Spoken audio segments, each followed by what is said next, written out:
आपको PDF फिर provide करा देंगे। आज हम कैसे भी करके उसको डाल देते हैं। हमको लगा कि PDF चला गया होगा, और हालांकि डाले भी थे, लेकिन वो पुराना PDF रह गया। आगे देखिए क्वेश्चन नंबर 1 कह रहा है, इसमें पढ़िए क्वेश्चन नंबर 1 कह रहा है कि निम्नलिखित में से किस वैज्ञानिक ने यह सिद्ध किया था कि सूर्य के चारों ओर प्रत्येक नक्षत्र दीर्घवृत्त में घूमते हैं, यानी इलिप्टिकल पाथ में घूमने का सिद्धांत किसने दिया था? तो इलिप्टिकल पाथ में घूमने का सिद्धांत सबसे पहले दिया था आपका, इसमें कौन होगा? केपलर। केपलर ने सिद्धांत दिया था। किसने दिया? केपलर का यह सिद्धांत था। इसमें कौन सा हो जाएगा? केपलर। ऑप्शन नंबर इसका हो जाएगा ए, केपलर का सिद्धांत था। देखिए आगे हम लोग इसमें कंटिन्यू करते हैं। ये हमारा कोई मान के चलिए कि ये हमारा सन है, यहाँ सन बना देते हैं, ये सन है। सन जो है इसके चारों ओर कौन घूमते हैं? जितने भी ग्रह हैं, यानी जो प्लेनेट है वो इसके चारों ओर घूमते हैं सर। प्लेनेट, हम इसमें सबसे सिंपल अर्थ ले लेते हैं, ये प्लेनेट हो, प्लेनेट इसके चारों ओर राउंड करते हैं। इसको सबसे पहले बताया था कॉपरनिकस। किसने बोला? कॉपरनिकस। हालांकि सबसे पहला वैज्ञानिक जो था टालमी था, टालमी लोल था। टालमिया क्या बोला था कि सूर्य घूमता है, बकलोल टालमिया। तो बाद में आया कौन? कॉपरनिकस। कॉपरनिकस, कॉपरनिकस ने क्या कहा था कि भैया पृथ्वी घूमती है। इसके बाद आया केपलर। क्या आया? केपलर। केपलर जो था, केपलर ने क्या बताया कि देखिए पृथ्वी तो घूमती है, ये बात सही है कि अर्थ घूमती है, रिजॉल्व करती है, लेकिन ये अर्थ एक दीर्घवृत्त यानी एक अंडा के समान आकृति में घूमती है।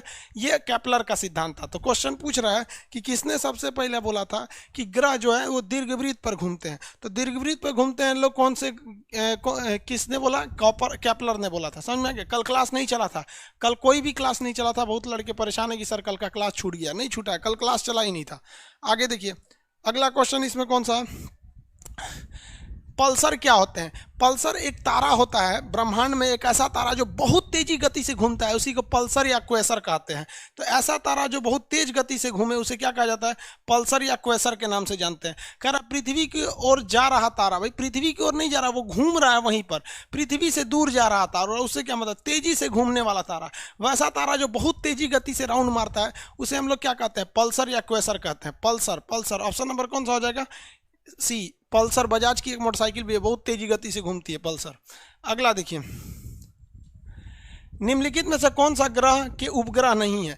किस ग्रह के पास, कौन सा ऐसा प्लेनेट है जिसके पास कोई भी सैटेलाइट नहीं है? तो बुध और शुक्र के पास कोई भी सैटेलाइट नहीं है। बुध और शुक्र जो है उनके पास किसी भी टाइप का सैटेलाइट अवेलेबल नहीं है। देखिए इसको मिटा दें।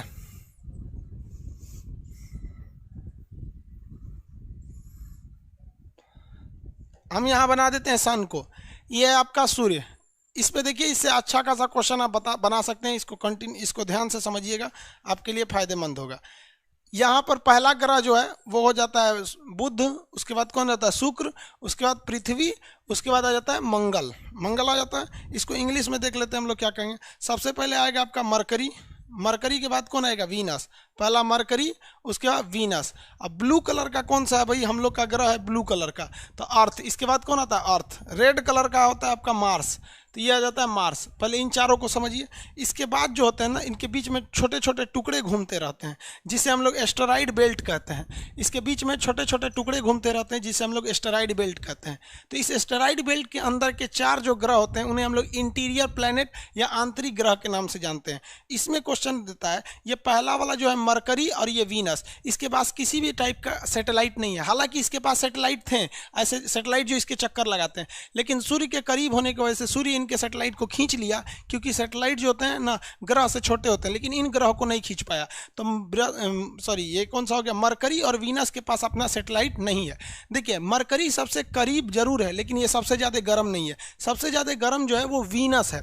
वीनस गर्म क्यों है? क्योंकि वीनस के पास कार्बन डाइऑक्साइड की बहुत ज़्यादा मात्रा है, CO2। CO2 एक ऐसा गैस होता है जो गर्मी को ले लेता है लेकिन जाने नहीं देता है, जिस वजह से यहाँ पे गर्मी पूरी तरह एब्जॉर्व कर लेता है, छोड़ता नहीं है, जिस वजह से सबसे ज़्यादा गर्म ग्रह जो होता है वीनस होता है।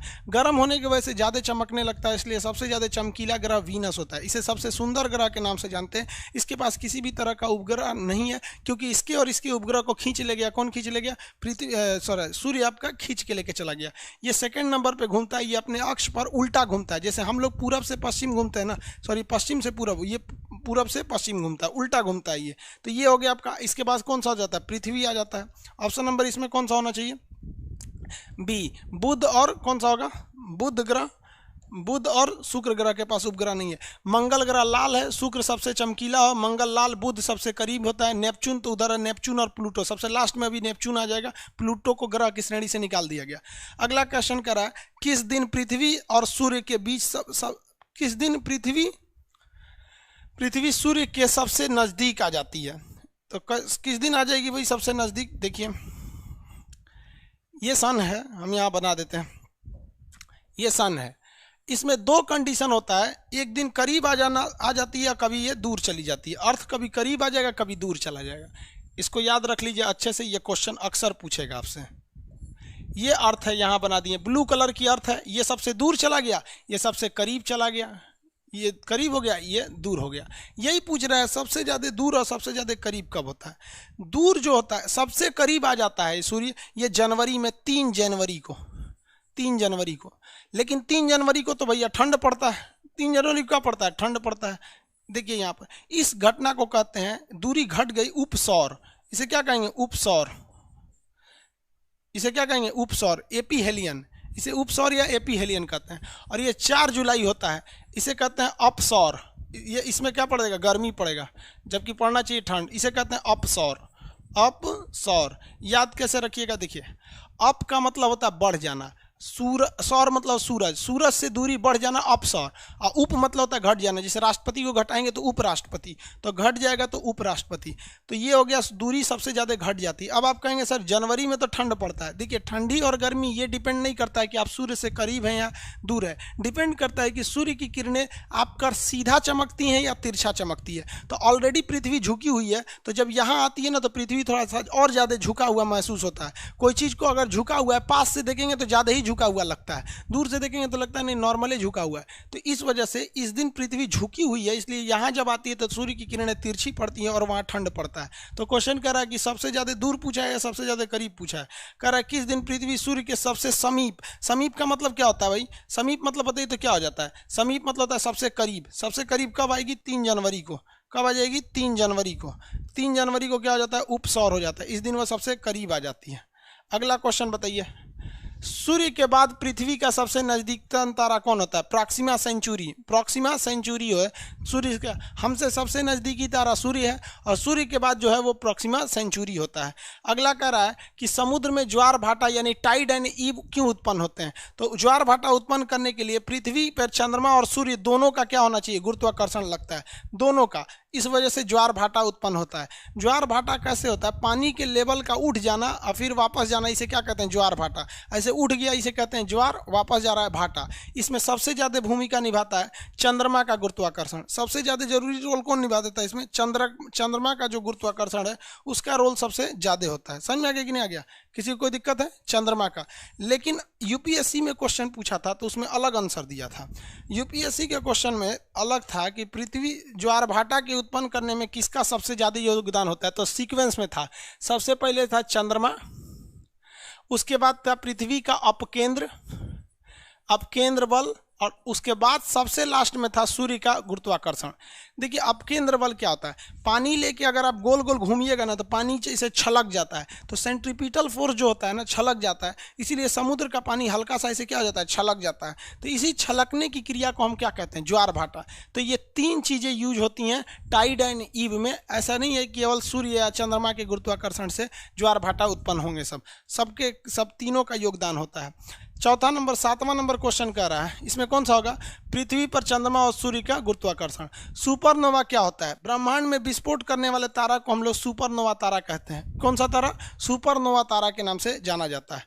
अगला देखिए, कह रहा है कि सौर मंडल का सबसे गर्म ग्रह कौन सा था। शुक्र यानी वीनस सबसे गर्म है क्योंकि इस पर कार्बन डाइऑक्साइड की मात्रा ज़्यादा है। हालांकि इससे भी करीब कौन सा है, आपका बुध ग्रह होता है। तो इसमें कौन सा होगा, विस्फोटक तारा हो जाता है, अभिनव तारा इसी को बोला जाता है। सुपरनोवा को क्या कहा जाता है, अभिनव तारा, अभिनव तारा।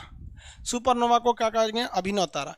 देखिए क्या है अभिनव तारा, कोई भी तारा जो होता है ना वो बनने से पहले ना निहारिका का रूप लेता है, वो नेबुला रूप होता है। निहारिका तारा बनने से पहले क्या होता है, निहारिका। जब इसमें आग पकड़ लेता है तो ये बन जाता है तारा। तारे के अंदर का जब ईंधन यानी फ्यूल खत्म हो जाता है तो ये बन जाता है लाल दानव। क्या बना, लाल दानव। अब लाल दानव जो है अगर ये छोटा है, लाल दानव क्या है, साइज में छोटा है, तो ये बनेगा श्वेत वामन, श्वेत वामन तारा, मतलब चमकना कम कर देगा। और अगर ये बहुत बड़ा है तब ये जाके बन जाता है सुपरनोवा यानी अभिनव तारा, और ये अभिनव तारा जो होता है ये ब्लास्ट कर जाता है, इसी को सुपरनोवा कहते हैं। तो सुपरनोवा वही तारा बनता है जिसका साइज बहुत बड़ा होता है। तो बड़े तारा जाके आगे विस्फोट कर जाते हैं और छोटा तारा विस्फोट नहीं करता, धीरे धीरे चमकना बंद कर देता है। तो इसे कहते हैं विस्फोटक तारा। और श्वेत वामन को यानी व्हाइट ड्वार्फ को कहा जाता है जीवाश्म तारा। तो ये जीवाश्म तारा, ये है विस्फोटक तारा। छोटा रहेगा तो जीवाश्म बढ़ेगा, बना रहेगा तो विस्फोटक रहेगा। दोनों उससे पहले क्या थे, लाल दानव, और लाल दानव से पहले क्या था, तारा। सूर्य हमारा तारा है। तारा उसे कहा जाता है जिसके पास अपना रोशनी हो और अपनी उष्मा हो, अपनी हीट और अपनी लाइट हो। तो सूर्य के पास भी अपना हीट है और अपनी लाइट है, इसलिए वो तारा है। जब उसका ईंधन खत्म होगा तो वो बनेगा लाल दानव।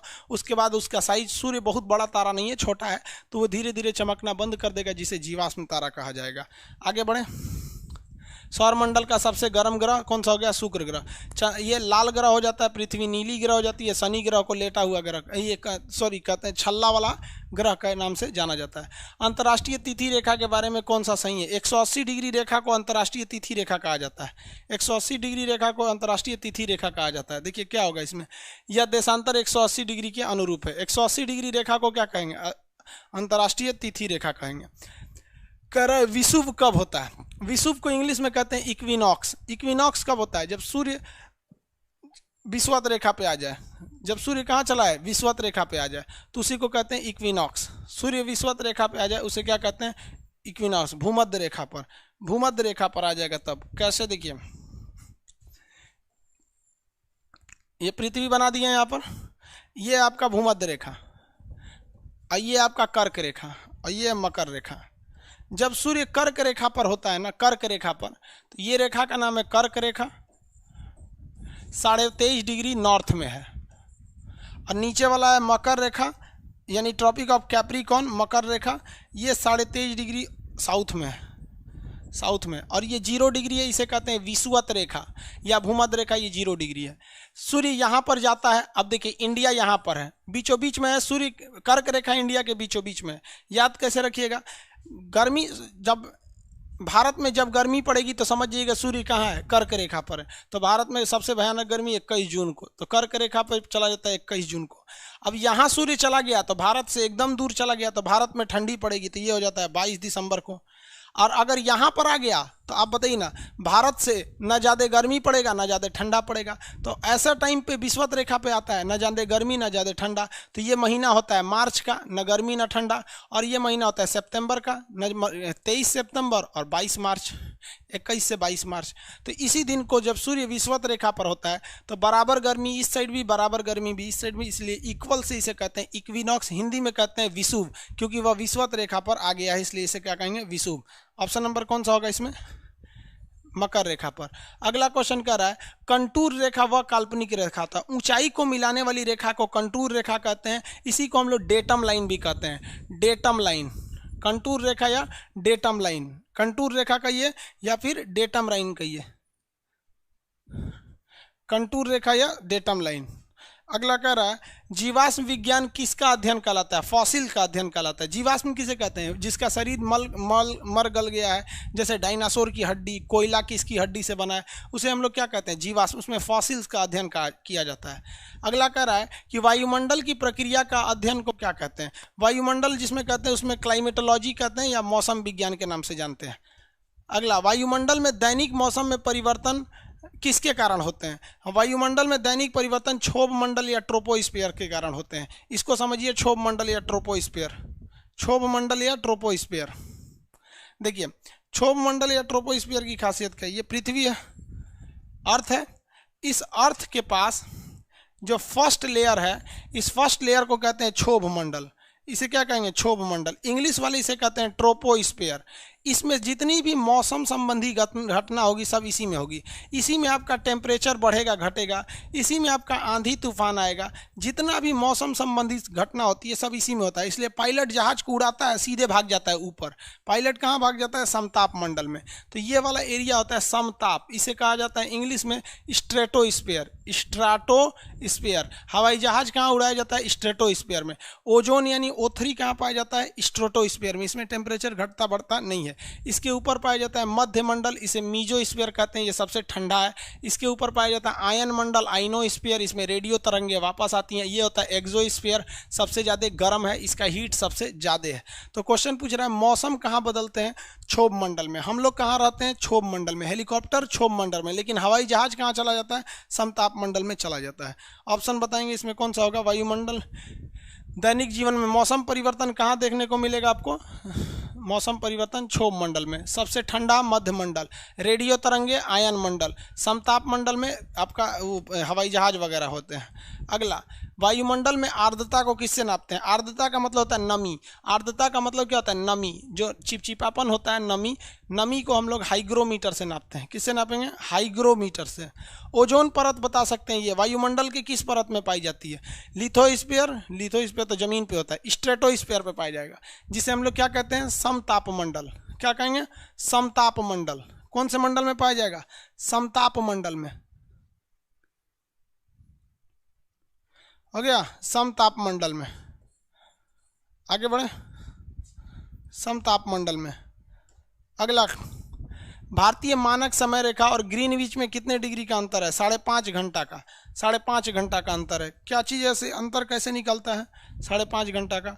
देखिए, पूरा जो पृथ्वी है ना, ये पूरा पृथ्वी कितना डिग्री है? 360 डिग्री है। अब ये जो ग्रीनविच मतलब होता है ना, ये 0 डिग्री पे है। ग्रीनविच कितने डिग्री पे है? 0 डिग्री पर। और भारत कितने पे है? 82.5 डिग्री। भारत कितने डिग्री पे है? 82.5 डिग्री। ये बताइए, अगर हम पृथ्वी पर 360 डिग्री घूमेंगे तो कितना घंटा लगेगा? 24 घंटा लगेगा। कितना घंटा लगेगा? 24 घंटा में ही ना पृथ्वी पूरा 360 डिग्री घूम जाती है। तो बताइए, तो 1 डिग्री घूमने में कितना लगेगा? 24/360। 360। इसलिए 15 डिग्री घूमने में कितना घंटा लगता है? 4 घंटा लगता है। 15 डिग्री घूमने में 4 घंटा निकाल लीजिएगा। अब 1 घंटा इसे निकाल लिए तो 15 डिग्री घूमने में 4 घंटा लगेगा। अब एक बात बताइए, यहाँ से यहाँ के बीच की दूरी कितनी है? 82.5 डिग्री। और आपको पता है कि अकेले 15 डिग्री घूमेंगे तो एक घंटा, 4 घंटा लिख दिए जी। 15 डिग्री पे 1 घंटा लगता है, 4 घंटा लिख दिए गलती से। 15 डिग्री पर कितना घंटा लगता है? 1 घंटा लगता है। तो एक बात बताइए, तो 80 डिग्री पे कितना लगेगा? देखिए, 15 पे 1 घंटा, 30 पर 2 घंटा, 45 पर 3 घंटा, 60 पर 4 घंटा, और उसके बाद 75 पर 5 घंटा। 75 पर कितना लग गया? 5 घंटा। तो 75 पर 5 घंटा, उसके बाद फिर 7.5, तो फिर 5.5 घंटा लग जाएगा टोटल। देखिए ना, यहाँ से नहीं निकाल सकते हैं। इतना दूरी पर भारत है 82.5 डिग्री, तो कितने घंटे का अंतर आता है? 5.5 घंटे का। कितने घंटे का अंतर आएगा? 5.5 घंटा। ऑप्शन नंबर होगा सी। अगला, सूर्य क्वेश्चन कर रहा है, सूर्य ग्रहण के समय इनमें से कौन सा मध्य में रहता है? फास्ट चलिएगा बाबू, फाउंडेशन वाइज थोड़ी है कि आपको बच्चा की तरह पढ़ाएंगे, इसमें थोड़ा फास्ट चला जाता है। कौन बीच में रहता है सूर्य ग्रहण के समय? हम यहाँ सूर्य बता देते हैं। ये देखिए, ये सूरज है, और यहाँ पर आपका ये है पृथ्वी है, ये नीले रंग का पृथ्वी है, और यहाँ पर है आपके चंदा मामा। देखिए, ये है हमारे चंदा मामा। कोई दिक्कत नहीं है, लेकिन जब इन्हीं चंदा मामा को पकड़ के और आप यहाँ ले आके उठा देंगे ना, बस सूरज दिखबे नहीं करेगा। सूरज दिखेगा? नहीं दिखेगा। अभी देखिए, चंदा मामा को नीचे लाइए। हम अगर यहाँ से सूर्य को देखना चाहें तो आराम से सूर्य को हम देख सकते हैं। देख सकते हैं कि नहीं देख सकते हैं? यहाँ हम आराम से देख सकते हैं। लेकिन जब हम बीच में किसको ले आ देंगे? चंद्रमा को ला देंगे, बस सूरज अच्छा से दिखेगा ही नहीं। तो इस घटना को हम लोग कहते हैं सोलर इक्लिप्स या सूर्य ग्रहण। क्या कहेंगे? सूर्य ग्रहण। सूर्य ग्रहण कहते हैं। ठीक है, चलिए अब चंद्र ग्रहण लगा के देखते हैं हम लोग। ये भाई साहब सूरज है, क्या है? सूरज है, और यहाँ पे चंदा मामा है। ये कौन है? चंदा मामा है। चंदा मामा के पास अपना रोशनी है नहीं, इसको रोशनी कौन देता है? सूर्य देता है। और यहाँ पे हमारी पृथ्वी है। अब आप बताओ बाबू, सूर्य अपनी रोशनी देगा इसको, तो इसको भी दिखेगा, अंजोरिया दिन हो जाएगा। और देखिए ये पृथ्वी को भी मिल रहा है, लेकिन पृथ्वी घूम रही है, सूर्य का चक्कर लगा रही है, पृथ्वी को ऐसे घूम के आना है। जब पृथ्वी यहाँ से उठ के यहाँ आएगी तो बताओ भाई, अब यहाँ जब आ गई पृथ्वी तो चंद्रमा के पास तो प्रकाश ही नहीं जाएगा। जब प्रकाश नहीं जाएगा तो इस घटना को कहेंगे चंद्र ग्रहण। चंद्र ग्रहण, कौन सा ग्रहण? चंद्र ग्रहण। समझ में आ गया? तो दोनों टाइप के ग्रहण हो गए। चंद्र ग्रहण में जिस चीज का, देखिए सूर्य अपने जगह पे फिक्स है, ये तो दिमाग में बैठा लीजिएगा। जिस चीज का ग्रहण लगेगा वो बीच में आएगा नहीं। सूर्य फिक्स है, जिसका ग्रहण लगेगा वो बीच में आएगा नहीं। सूर्य ग्रहण, तो देखिए ये सूर्य क्या है? अपने जगह पर फिक्स है। इसमें बीच में कौन आ गया? चंद्रमा आ गया। और चंद्र ग्रहण में बीच में कौन आ गया? पृथ्वी आ गया। अब क्वेश्चन क्या था आप समझिए, इसी को हम लोग क्या कहते हैं? इक्लिप्स कहते हैं। इक्लिप्स कहा जाता है। दिखाई नहीं दे रहा इसको, क्यों दिखाई क्यों नहीं दे रहा है जी आपको? आगे देखिए, इसमें कौन सा होगा? सूर्य ग्रहण के समय बीच में कौन आ जाता है? सूर्य ग्रहण के समय बीच में चंद्रमा आ जाते हैं। चंदा मामा, चंद्रमा, कौन आएगा? चंद्रमा आ जाएगा। समझ में आ गया कि नहीं आ गया? पृथ्वी की सतह की सबसे बाहरी परत को क्या कहते हैं? सबसे ऊपरी परत को भूपर्पटी कहते हैं। भूपर्पटी या इसी को कहते हैं क्रस्ट। इसे क्या कहते हैं? क्रस्ट।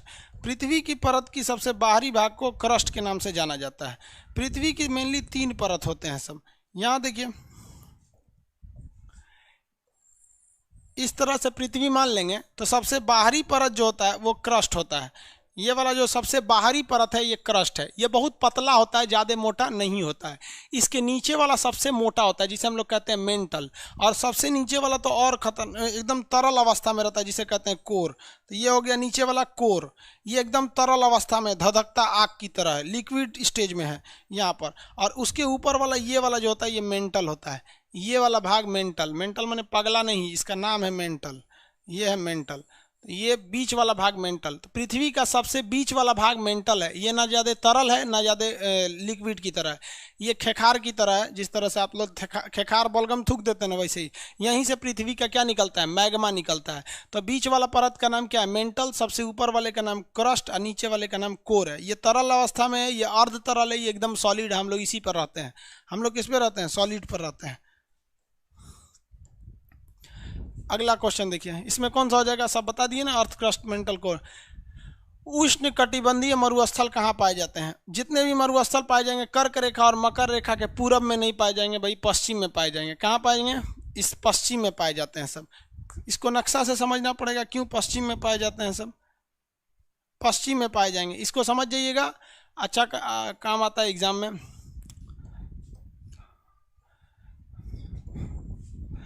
देखिए सबसे ज़्यादा जो गर्मी पड़ती है वो एक्चुअल में सबसे ज़्यादा गर्मी विषुवत रेखा के पास पड़ती है। लेकिन विषुवत रेखा के पास इतना ना गर्मी पड़ जाता है कि यहाँ की समुद्र की जो जल है वो भाप बन के पानी बन जाता है, उड़ जाता है, बादल बरस जाता है। इसलिए यहाँ मरुस्थल देखने को नहीं मिलता है। मरुस्थल कहाँ देखने को मिलेगा? कर्क रेखा पर, ये वाली रेखा पर, ये कर्क रेखा पर। और कहाँ पर? मकर रेखा पर, क्योंकि यहाँ सूर्य जाता है गर्म करके चला जाता है। अब इसमें भी देखेंगे मरुस्थल ना तो पश्चिम साइड में पाया जाएगा, चाहे यहाँ एरिजोना का मरुस्थल हो या फिर यहाँ पर आपका इसका सॉरी दक्षिण अमेरिका का यहाँ मरुस्थल हो, चाहे वो पेंटागोनिया हो या फिर एरिजोना हो, यहाँ पे सहारा मरुस्थल हो, ये भी पश्चिम साइड में हो, यहाँ पे नामीबिया का मरुस्थल हो, यहाँ पे थार का मरुस्थल हो, यहाँ पर सैंडी विक्टोरिया गिब्सन मरुस्थल हो, सब पश्चिम में पाया जाता है। पश्चिम में पाने का रीजन क्या है? देखिए मरुस्थल यानी डेजर्ट तभी बनेगा जब वहाँ बारिश ना हो, और बारिश होने के लिए गर्मी जरूरी है, तभी पानी भाप बनकर उठेगा। तो यहाँ गर्मी ही नहीं पड़ने देता है। क्यों नहीं पड़ने देता है? समझिए, यहाँ ठंडी जलधारा है जिसका नाम है पेरू की जलधारा, यहाँ एक ठंडी जलधारा है जिसका नाम है कैलिफोर्निया की जलधारा, यहाँ एक ठंडी जलधारा है केनारी की धारा, यहाँ ठंडी जलधारा है बेंगुला की धारा, यहाँ सोमेरू की धारा, यहाँ पश्चिमी ऑस्ट्रेलिया की धारा। ये ठंडी जलधाराएं यहाँ पर गर्मी पैदा ही नहीं होने देती हैं जिससे कि भाप बने और बारिश हो। तो कभी भी मरुस्थल जो होता है वो हमेशा देखेंगे तो वो मरुस्थल महाद्वीपों के पश्चिमी भाग में ही पाया जाता है। नक्शा आप लोग पढ़ रहे होंगे या ज्योग्राफी पढ़ेंगे तो डिटेल से बताएंगे इस चीज़ को। ये तो रिफ्रेशमेंट के लिए रहता है कि आप एग्जाम पे जा रहे हैं, एक बार रिफ्रेश करके चले जाएंगे। तो कहाँ पाया जाएगा? पश्चिमी भाग में पाया जाएगा, पूर्वी भाग में नहीं पाया जाएगा। हिमालय पर्वत कैसा है? जितने भी नए नए पर्वत होते हैं सब मोड़दार पर्वत है। जितने भी नए पर्वत हैं सब के सब कैसे पर्वत हैं? मोड़दार पर्वत होते हैं, यानी फोल्डेड माउंटेन है। हिमालय एक टाइप का फोल्डेड माउंटेन है। हिमालय एक टाइप का फोल्डेड माउंटेन है। अगला क्वेश्चन, निम्नलिखित में से कौन सा एक प्रकार का ग्रीन हाउस गैस नहीं है? ग्रीन हाउस का मतलब होता है वैसी गैस जो उमस पैदा कर दे, मतलब एकदम चुनचुनी पैदा कर देती है, उसे कहते हैं ग्रीन हाउस। सबसे ज़्यादा उमस पैदा करता है जलवाष्प, भाप रहेगा। देखिएगा जिस दिन बादल रहेगा ना, जलवाष्प मतलब बादल, जिस दिन बादल रहेगा बड़ी गर्मी पड़ेगा। नाइट्रोजन ऑक्साइड ये भी है, कार्बन मोनोऑक्साइड नहीं है। कार्बन मोनोऑक्साइड ग्रीन हाउस नहीं है, ये एक जहरीली गैस है, इससे गर्मी नहीं होगा, एक के बाद मरिए जाएंगे। तो कार्बन मोनोऑक्साइड कौन सा हो जाएगा? कार्बन मोनोऑक्साइड हो गया। अगला, बलुआ पत्थर कैसा है? बलुआ पत्थर एक सेडिमेंट्री रॉक में आता है, अवसादी चट्टान में आता है। जबकि ग्रेनाइट वगैरह किस में आते हैं? सब ये आपका ग्रेनाइट, गेब्रो, ये आग्नेय चट्टान में आता है। और मार्बल वगैरह रूपांतरित यानी मेटामॉर्फिक रॉक्स में आते हैं। ग्रांड कैनियन क्या है? देखिए, ग्रांड मतलब होता है बहुत बड़ा, और कैनियन मतलब होता है गड्ढा। बहुत बड़ा गड्ढा कौन बनाता है? तो कोलोराडो नदी बनाती है। कोलोराडो नदी, अमेरिका की एक कोलोराडो नदी है, वो बहुत बड़ा गड्ढा का निर्माण करती है। वो दुनिया का सबसे बड़ा गड्ढा बना दी है, जिसे हम लोग कहते हैं grand canyon. Grand canyon actually में है कहाँ पर? तो ग्रांड कैनियन कहाँ पर है भाई?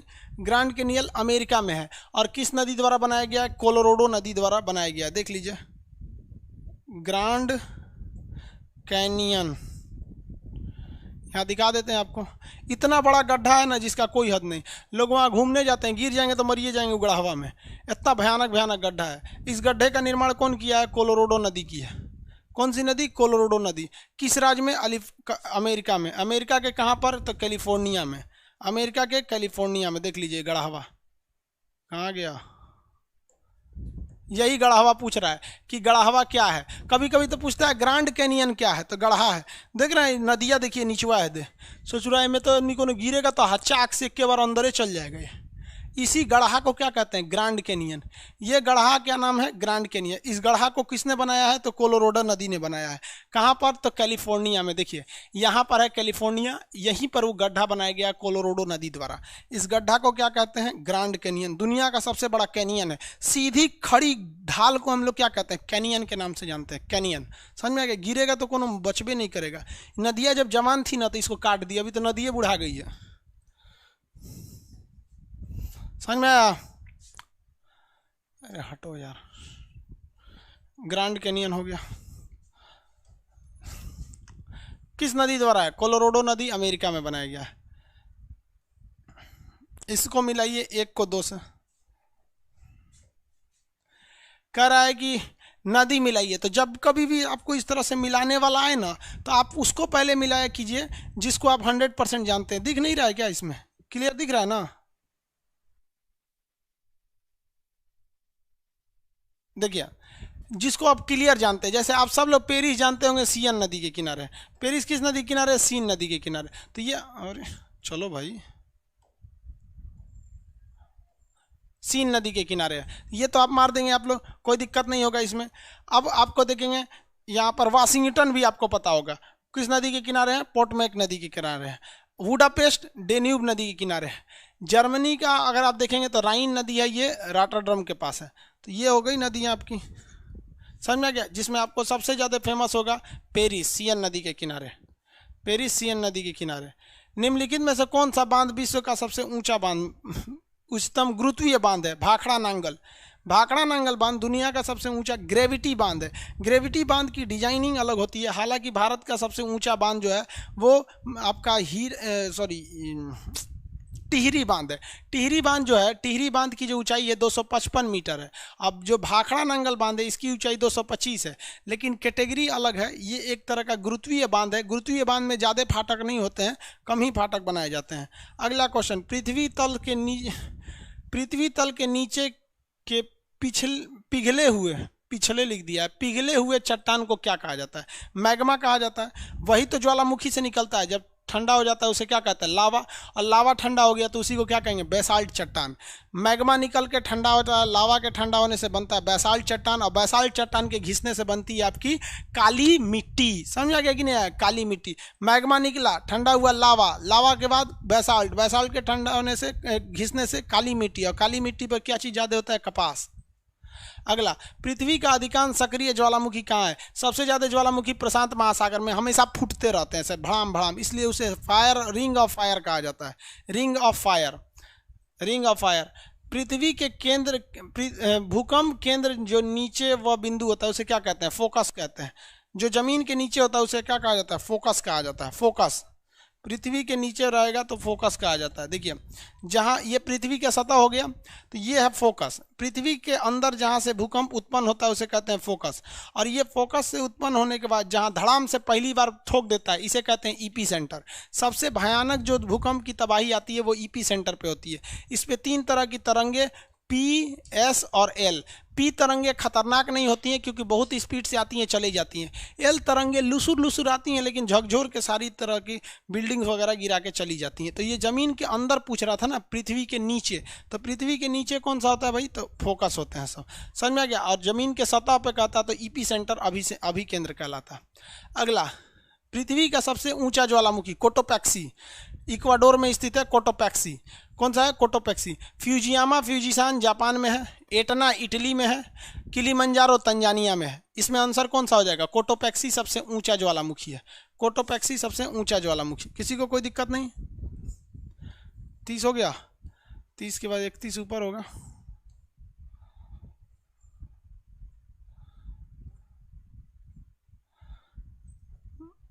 इस साइड में होगा 31, ये रहा। चलिए ध्यान से देखिए, कह रहा है कि निम्नलिखित में से कौन सा बारिश के बादल है। बारिश देखिए 2 तरह के बादल से होता है, एक वर्षा स्तरीय बादल, एक कपासी वर्षी। तो कपासी वर्षी को इंग्लिश में दिखा है कुमुलोनिमल्स, ये हो गया आपका कपासी वर्षी। तो 2 और 3, 2 और 3 ये हो जाएगा ऑप्शन नंबर बी, 2 और 3, 2 और 3 हो गया। आप इसमें जवाब देते रहेंगे। अगर पीडीएफ देखिए, कोशिश कीजिए अभी हो जाए तो अच्छा है। हो रहा है कि नहीं हो रहा है? अभी हो जाए तो अच्छा है, लेकिन कैसे भी कर दीजिएगा। पीडीएफ में एक सिस्टम, या बहुत जल्दी आपका एप्लीकेशन अपडेट आने वाला है। अपडेट आएगा ना, सारा चीज़ सही हो जाएगा। चलिए अगला देखिए, कह रहा है कि इसमें हवाओं को मिलाइए। कौन हवा कहाँ पे बहती है? तो ऑस्ट्रेलिया में कौन सी हवा बहती है? तूफान। ऑस्ट्रेलिया में विली विली बहती है। चीन में टाइफून बहता है। फ्रांस में मिस्ट्रल। वेस्ट इंडीज यानी कैरेबियन सागर में प्रभंजक यानी हरिकेन, प्रभंजक या हरिकेन रहता है। समझ में आ गया कि नहीं आ गया? किसी को दिक्कत? ऑप्शन नंबर इसमें खोज के मारिएगा, ऑप्शन का क्या जरूरत है। ज्वारीय वन क्या होता है? ज्वारीय वन उसे कहते हैं जो समुद्र के किनारे होते हैं। समुद्र के किनारे निकलने वाले वन को ज्वारीय वन कहते हैं, जिसका सबसे बड़ा एग्जाम्पल तो मैग्रोव वन होता है। भारत में सबसे बड़ा मैग्रोव वन है सुंदर वन। भारत में सबसे बड़ा वन है मैग्रोव वन है सुंदर वन। इसे हम लोग क्या कहते हैं? ज्वारीय वन के नाम से जानते हैं। सदाबहार वन जहां बारिश ज़्यादा होता है विषुवत रेखा पर। मानसूनी वन भारत में पाए जाते हैं जो किसी खास मौसम में उगते हैं, उसे मानसूनी वन।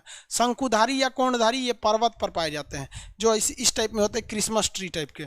अगला, डोलड्रम पेट्टी कहाँ पाई जाती है? डोलड्रम जो होता है भूमध्य रेखा के पास पाया जाता है। डोलड्रम भूमध्य रेखा के पास। डोलड्रम देखिए क्या होता है। डोलड्रम उस एरिया को कहते हैं जहाँ तूफान वगैरह नहीं आता है, उसे क्या कहते हैं? डोलड्रम कहते हैं। ये भूमध्य रेखा है। सूर्य यहाँ पर इतना ना ज़्यादा चमकता है कि यहाँ हवाएं गर्म हो जाती हैं, और गर्म हवाएं आपको पता है सीधे नहीं चलती हैं, ऊपर उठ जाती हैं। अब आंधी किसे कहेंगे? अगर हवा ऐसे खड़ी है उठ के चल गई तो उसे आंधी थोड़े कहेंगे। आपके घर में कोई चीज़ को उबालिएगा ना, पतीली में कोई चीज़, तो ऊपर उठ जाता है तो आंधी थोड़ी है, आंधी ऐसे चलती है। तो विषुवत रेखा के पास हवाएं ऐसे चल ही नहीं पाती हैं क्योंकि सूर्य उनको गर्म कर देता है, वो ऊपर उठ जाती हैं। तो विषुवत रेखा से 5 डिग्री ऊपर और 5 डिग्री नीचे, 5 डिग्री ऊपर और 5 डिग्री नीचे, इस एरिया को हम लोग कहते हैं शांत क्षेत्र। शांत क्षेत्र को भूगोल में कहा जाता है डोलड्रम। कह रहा है डोलड्रम कहाँ पाया जाएगा? तो विषुवत रेखा के पास। डोलड्रम कहाँ पाया जाएगा? विषुवत रेखा के पास। विषुवत रेखा को ही हम लोग इक्वेटर या भूमध्य रेखा कहते हैं। इक्वेटर या भूमध्य रेखा कहता है। अगला क्वेश्चन, दक्षिणी अमेरिका में शीतोष्ण चारागाह घास को क्या कहा जाता है? तो इसको कई अलग अलग नाम से जाना जाता है, एक ही बार में चारागाह देख लीजिए। दक्षिणी अमेरिका के कह रहा है कि घास को क्या कहा जाएगा? तो दक्षिणी अमेरिका के शीतोष्ण घास को हम लोग पंपास कहते हैं। क्या कहेंगे? पंपास। देखिए पंपास घास होता है, ये अर्जेंटीना में पंपास पाया जाता है और उत्तरी अमेरिका में प्रेयरी पाया जाता है। ये हो गया आपका पंपास। तो ऑप्शन नंबर कौन सा हो जाएगा? पंपास। शीतोष्ण घास उसे कहते हैं जो मकर रेखा और कर्क रेखा के अंदर नहीं आते हैं, इनके बाहर पाए जाते हैं। इसके बाहर वाला घास भी शीतोष्ण, इसके बाहर वाला भी घास शीतोष्ण, बीच में जो पाया जाएगा उष्ण। तो कह रहा है कि ऐसा शीतोष्ण यानी ये या ये जो दक्षिणी अमेरिका में है, तो दक्षिणी अमेरिका का शीतोष्ण कौन सा हो जाएगा? पंपास। हालांकि यहाँ कंपाज पाया जाता है, यहाँ लानोज पाया जाता है, लेकिन ये शीतोष्ण नहीं है, ये क्या है? उष्ण है। उष्ण घास गर्म क्षेत्र में पाया जाता है और शीतोष्ण घास मीडियम क्षेत्र में पाया जाता है। ऑप्शन नंबर कौन सा होगा इसमें? पंपास। कह रहा है एल नीनो कहाँ प्रकट होता है? एल नीनो प्रशांत महासागर में प्रकट होता है। एल नीनो कहाँ? प्रशांत महासागर में। देखिए एल नीनो जिस वर्ष आएगा ना, एल नीनो है, जिस समय आएगा तो वर्षा बहुत कम होगा, वर्षा की मात्रा को घटा देता है। तो कहेगा कि ये प्रकट कहाँ से होता है? तो प्रशांत महासागर में। और हिंद महासागर में क्या दिखाता है? अपना प्रभाव दिखाता है। जिस वर्ष एल नीनो आएगा उस वर्ष भारत में वर्षा बहुत कम होती है और जिस वक्त ला नीना आएगा उस समय वर्षा बहुत ज़्यादा हो जाती है। तो इसमें प्रशांत महासागर से उत्पन्न होता है। तंबाकू की खेती के लिए पोटास की ज़रूरत होती है। देखिए तंबाकू की खेती के लिए पोटास की ज़रूरत है। बाकी किसी चीज़ की खेती करिएगा तो खेती करने के लिए आपको नाइट्रोजन की ज़रूरत है, और बीज बोने के लिए अगर आप खेत में बीज बोना चाहते हैं तो उसके लिए आपको फास्फोरस की ज़रूरत पड़ेगी। इसमें क्या होता है? पोटास। हो गया। अगला क्वेश्चन, निम्नलिखित में से कौन सी मिट्टी कपास के लिए होती है? कपास के लिए सबसे अच्छी है काली मिट्टी। काली मिट्टी का दूसरा नाम होता है रेंगुर मिट्टी। रेंगुर मिट्टी, रेंगुर मिट्टी। काली मिट्टी का दूसरा नाम रेंगुर मिट्टी महाराष्ट्र में पाई जाती है। अब जब कभी भी ज्वालामुखी फूटती है तो ज्वालामुखी से क्या निकलता है? मैग्मा। क्या निकलेगा? मैग्मा। और यही मैग्मा जब ठंडा हो जाएगा तो क्या बनेगा? लावा बनेगा। और यही लावा जब ठंडा होगा तो क्या बनेगा? बैसाल्ट बनेगा। और इसी बैसाल्ट के घिसने से क्या बनता है? काली मिट्टी बनती है, जो कपास के लिए अच्छी होती है। महाराष्ट्र में कपास ज़्यादा होता है, हालांकि महाराष्ट्र से भी ज़्यादा कपास का उत्पादन गुजरात में होता है। महाराष्ट्र से ज़्यादा कपास का उत्पादन गुजरात में होता है। 39 नंबर क्वेश्चन,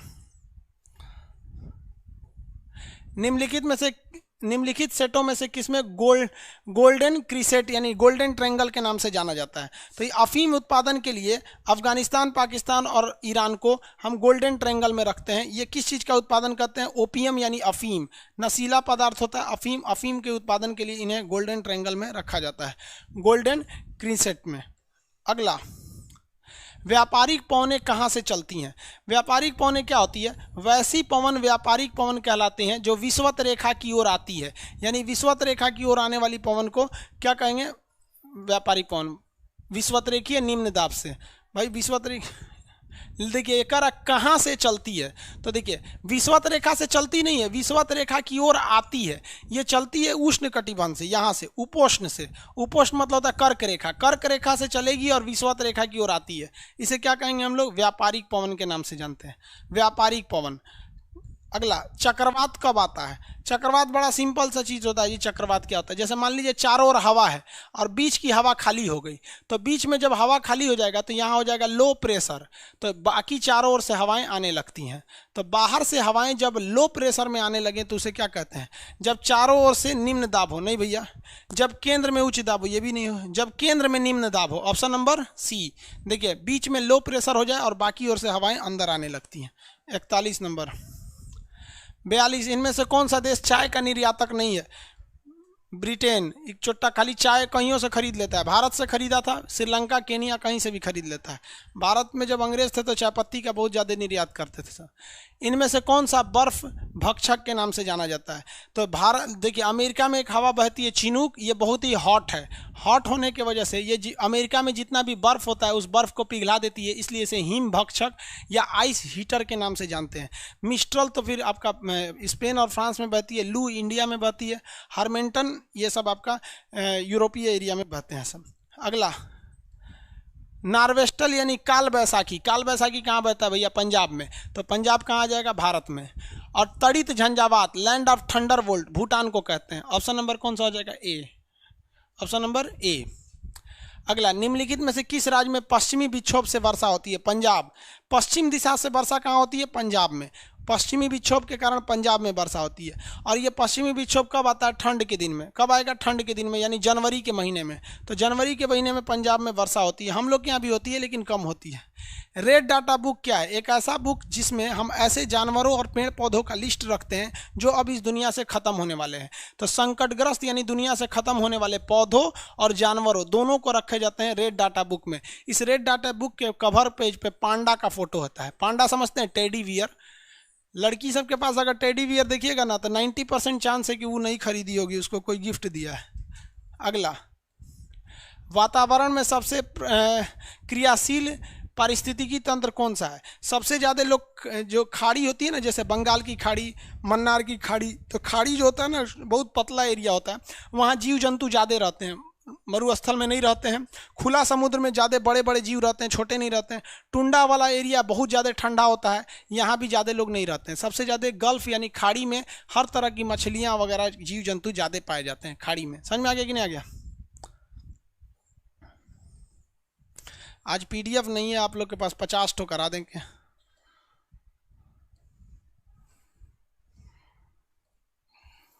पृथ्वी का विशालतम पारिस्थितिकी कौन सा होता है? बायोम।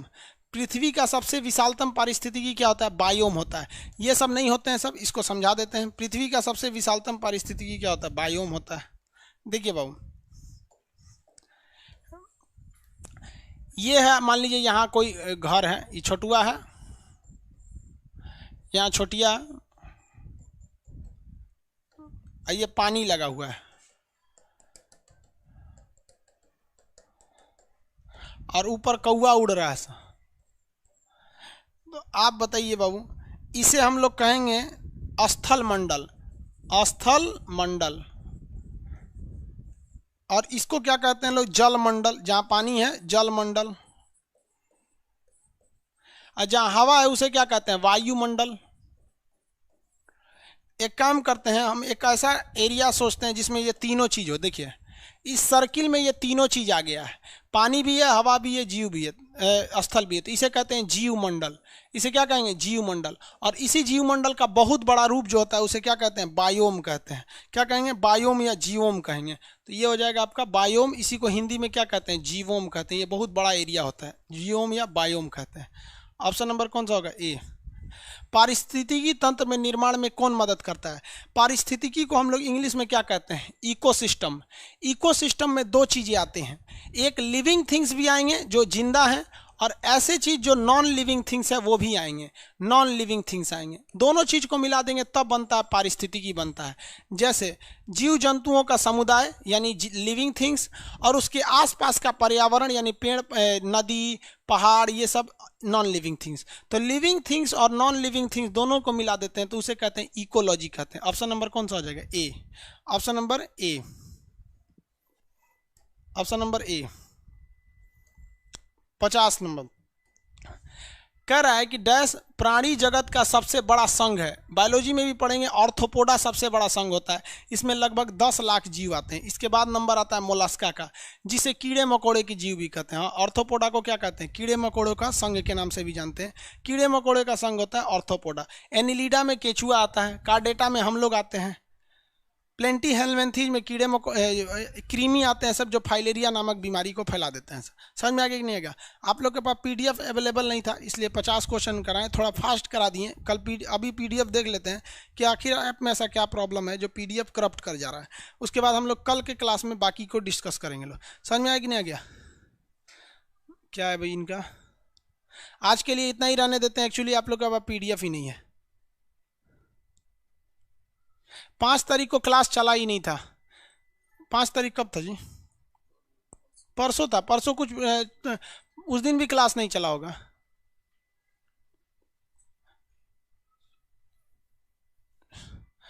सर सूर्य अभी किस स्टेज में है? अब वो अभी वो अपने मीडियम स्टेज में पहुंच चुका है। जब ज्योग्राफी पढ़ाएंगे ना तो उसके तारे के सारे स्टेजेस को बता देंगे। अभी वो लाल दानव की अपनी आधी अवस्था को जी चुका है।